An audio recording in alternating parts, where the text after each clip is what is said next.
Assalamualaikum warahmatullahi wabarakatuh. Perkenalkan, saya Iva Fauziah, absen 7 dari kelas 11 OTKP 2. Kali ini saya akan membahas mengenai evaluasi kegiatan administrasi keuangan.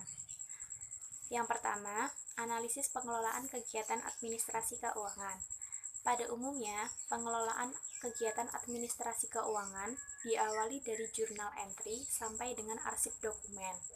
Untuk menjamin kelancaran, keakuratan, dan ketertiban administrasi keuangan, hendaknya dilakukan analisis terhadap jalannya kegiatan administrasi keuangan secara teratur dan terus-menerus dari waktu ke waktu.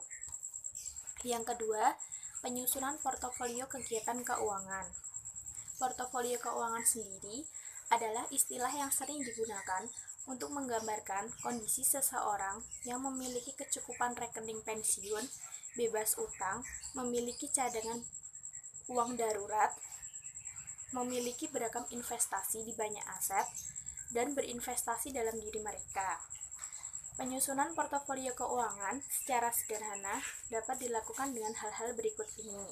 Yang pertama, membuat daftar. Hal ini dilakukan untuk memberikan gambaran dan langkah awal dalam menentukan strategi berikutnya. Misalnya, daftar aset yang telah dimiliki, contohnya kendaraan, saham, deposito, serta tabungan. Selain itu, ada juga daftar utang atau angsuran yang harus atau segera dilunasi.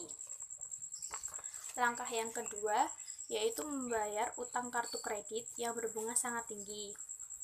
Langkah yang ketiga, membeli bangunan atau gedung, yaitu dengan menabung dalam rangka membeli gedung agar terhindar dari sewa karena telah menjadi ekuitas. Langkah yang keempat yaitu dana darurat, sebagai langkah konservatif untuk berjaga-jaga apabila terjadi pengeluaran yang tidak diduga. Yang ketiga yaitu merencanakan isi dan susunan laporan. Tata cara penyusunan laporan. Laporan adalah bentuk komunikasi yang dapat dilakukan secara tertulis atau lisan tentang suatu hal sesuai dengan tujuannya. Pada dasarnya, tata cara penyusunan laporan terdiri dari tahap pertama, yaitu tahap persiapan, yaitu merumuskan latar belakang dari masalah laporan, tujuan laporan, target waktu laporan, data yang relevan untuk disajikan, dan sumber data yang dapat dipercaya. Yang kedua, ada tahap pengumpulan dan penyajian data. Proses pengumpulan mengacu pada permasalahan dan tujuan yang telah ditetapkan dengan data dari berbagai sumber. Kemudian, dikelompokkan data yang menjadi data utama dan data pendukung.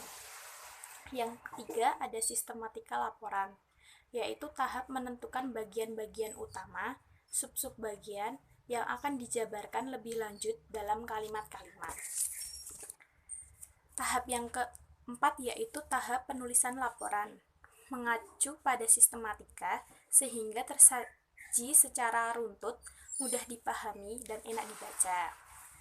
Lalu yang keempat yaitu teknik penyusunan laporan kegiatan keuangan, bertujuan memberikan info yang akurat mengenai posisi keuangan, kinerja, serta perubahan posisi keuangan guna mengambil keputusan. Dalam menyusun laporan keuangan, sedikitnya ada 6 langkah yang harus dilakukan, yaitu 1. Menyusun neraca saldo, yaitu daftar rekening buku besar dengan saldo debit atau kredit dapat disusun apabila pembukuan jurnal telah selesai secara keseluruhan. Yang kedua, membuat jurnal penyesuaian, yaitu untuk mengalokasikan pendapatan dan pengeluaran pada periode yang benar-benar terjadi. Yang ketiga, menyusun neraca lajur. Langkah ini dilakukan untuk memudahkan penyusunan laporan keuangan. Yang keempat, membuat laporan laba rugi. Membuat laporan keuangan yang terdiri dari laporan laba rugi, laporan perubahan modal, dan neraca. Yang kelima, penyesuaian dan penutupan rekening, yaitu menutup rekening nominal atau sementara ke rekening laba rugi dan memindahkan saldo laba rugi ke rekening laba rugi yang tidak dibagi.